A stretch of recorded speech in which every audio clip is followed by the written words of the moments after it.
We're going to continue the conversation on these new executive pay rules, and for that we're fortunate, in fact, to have Russ Gerson, founder and CEO of Gerson Group, an advisory and recruiting firm for financial institutions. Russ, glad you could be here.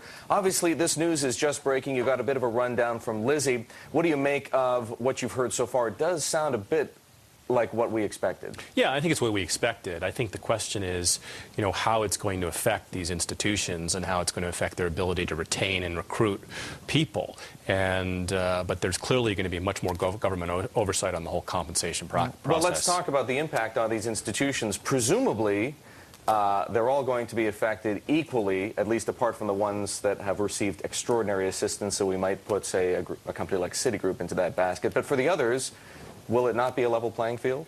Well, I think to a certain extent it will be a level playing field among those institutions. But what you have to recognize is that these are not the only institutions in the finance business globally. There are foreign-based institutions, there are boutique institutions. They're all competing for the same types of business and the same types of people.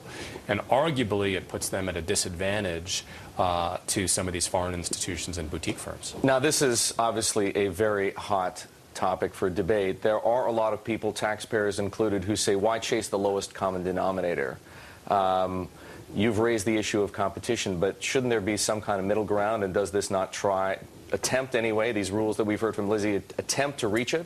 I mean, I think it does, and arguably, if the taxpayers are putting money into these institutions, then they should have some type of control. But at the end of the day, this could be a situation where it backfires in that they're not able to be more competitive. They make less money over the long term, and it affects the shareholders of these institutions negatively. Well, let's speak about the shareholders, because ultimately it does seem as though the administration wants the final say to rest with the shareholders, proposing the say on pay legislation. Is there anything wrong with that? No, and that's I think, a very good part, and I just heard about this morning, but that's a very good part of this.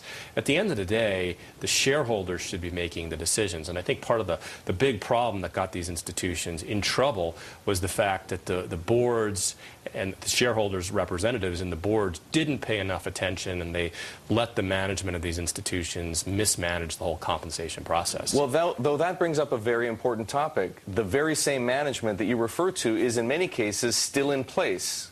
You deal with these people all the time. Can we have confidence in these people to construct incentive schemes that don't lead to the kinds of losses that we've seen?